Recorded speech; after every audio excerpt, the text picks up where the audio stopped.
شهد إقليم بوجدور في أجواء احتفالية متميزة يطبعها الاعتزاز بدور المرأة ومكانتها في المجتمع. تنظيم حفل بهيج بمناسبة اليوم العالمي للمرأة الذي يصادف 8 من مارس من كل سنة، وقد جرى هذا النشاط تحت إشراف السيد عامل إقليم بوجدور السيد إبراهيم بن إبراهيم، وبمبادرة وتنسيق مع فعاليات المجتمع المدني في تظاهرة احتفالية شكلت محطة للتقدير والاعتراف بإسهامات المرأة في مختلف مجالات الحياة. وقد عرف هذا الحفل حضورا وازنا ضم ثلة من المنتخبين وأعيان القبائل وممثلي المصالح الخارجية وفعاليات جمعوية ومدنية، إلى جانب عدد من الشخصيات البارزة والمهتمين بالشأن المحلي، فضلا عن حضور نسائي متميز عكس المكانة المتقدمة التي باتت تحتلها المرأة في النسيج الاجتماعي والتنموي بالإقليم. وفي كلمته بالمناسبة أكد السيد عامل الإقليم السيد إبراهيم بن إبراهيم على العناية الخاصة التي يوليها صاحب الجلالة الملك محمد السادس نصره الله وأيده لقضايا المرأة وتمكينها من أداء أدوارها الحيوية في مسار التنمية الشاملة، مشيدا في الآن ذاته بالدينامية التي تعرفها بوجدور بفضل انخراط مختلف الفاعلين، خاصة النساء اللواتي بصمن حضورا لافتا في ميادين متعددة. كما نوه بالمجهودات التي تبذلها الفعاليات المجتمع المدني في تعزيز قيم المساواة والتضامن وترسيخ ثقافة الاعتراف والعرفان تجاه النماذج النسائية الرائدة. وشكل الحفل مناسبة لتكريم مجموعة من النساء اللواتي تألقن في مجالات مختلفة، من بينها قطاع التعليم والصحة والرياضة والعمل الاجتماعي، حيث تم الاحتفاء بنماذج نسائية بصمن مسارات مهنية وإنسانية مشرفة وأسهمن بجدارة في خدمة المجتمع وتنمية الإقليم. وتشجيع روح المبادرة والابتكار. كما تعمل المبادرة على دعم برامج التكوين وتقوية القدرات خاصة النسائية بما يتيح للنساء اكتساب مهارات مهنية وتقنية تساعدهن على تطوير مشاريعهن وتحقيق طموحاتهن في مجال العمل والإنتاج. ومن جهة أخرى تم إحداث وتجهيز عدد من المراكز والفضاءات الاجتماعية لفائدة النساء لتكون فضاءات للتكوين والمواكبة والدعم الاجتماعي وتعزيز القدرات. كما تحرص المبادرة على دعم الحملات التحسيسية والطبية لتعزيز الوعي الصحي لدى النساء، خاصة في مجالات صحة الأم والطفل والتغذية السليمة وتتبع الحمل والولادة الآمنة، إضافة إلى تنظيم قوافل تربية وأنشطة نوعية ساهمت في تقريب الخدمات الصحية وتحسين جودة الحياة لدى النساء. وتندرج هذه الجهود ضمن رؤية تهدف إلى تعزيز الرأسمال البشري وتحسين أوضاع النساء والأطفال باعتبارهم أساس التنمية المستدامة.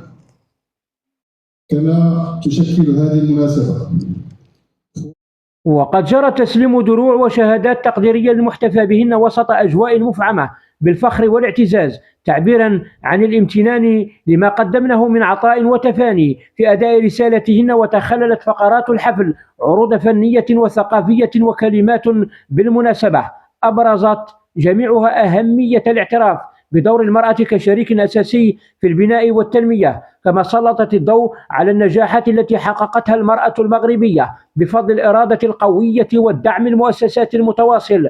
وقد أجمع المتدخلون خلال هذا اللقاء الاحتفالي على أن الاحتفاء باليوم العالمي للمرأة لا يقتصر على كونه مناسبة رمزية فحسب، بل يمثل محطة للتأمل في المكتسبات التي تحققت لفائدة المرأة وفرصة لتعزيز الجهود الرامية إلى دعم حضورها وتمكينها في مختلف المجالات. واختتم الحفل في أجواء من التقدير والاعتراف، حيث عبر الحاضرون عن اعتزازهم بهذه المبادرة التي تعكس روح التضامن والتكافل داخل المجتمع وتكرس ثقافة الاعتراف بالكفاءات النسائية التي أسهمت وتسهم في بناء مستقبل أفضل للإقليم والوطن.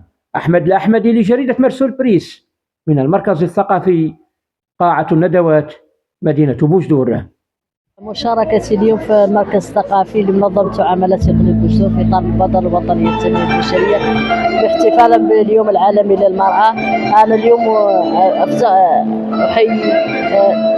أحتفل باليوم العالمي للمرأة، لكل مرأة في كل مكان، المرأة المهمة المجدة الفاعلة التي تعطي الإقليم في التنمية. فهنيئا لنا جميعا كنساء بهذا اليوم العالمي للمرأة. مينا ندور الممرضة الرئيسية للمركز الصحي العودة. تواجدنا اليوم في المركز الثقافي بوجدور هو صراحة في إطار الورشات التحسيسية وبمناسبة عيد المرأة، وجينا هون في إطار ورشات تحسيسية للنساء الحوامل، نساء خصوصا النساء المقبلات على الولادة. هذا وجودنا اليوم كأعذر جمعية اللي كتقدم واحد النشاط اللي هو نشاط صراحة فريد من نوعه، نشاط اللي كيقدم واحد المساعدات عينية للنساء المقبلات على الولادة. النساء اللي هما في وضعيه ربما في وضع في وقت الولاده ربما ما كاينش الزوج حاضر، العائله ما حاضره، كتحتاج بزاف ديال اللوازم الطبيه. هاد المساعده اللي كتعطى لها كتوفر لها بزاف ديال الدعم بعدم حضور او حضور العائله ديالها. كتجلل بزاف الحوايج، نقدر نذكر لك منها كاين سرير محمول، كاين بعض الادويه اللي كتحتاجها اثناء عند الولاده، مساعدات مثلا ميزان قياس الحراره، مثلا الادويه اللي كتحتاجها للعلاجات في اطار القيصريه. صراحه نشاط اللي هو يثمن، وشكرا للجمعيه وشكرا لهم كاملات بمناسبه عيد المراه. الرحمن الرحيم، والصلاة والسلام على أشرف المرسلين.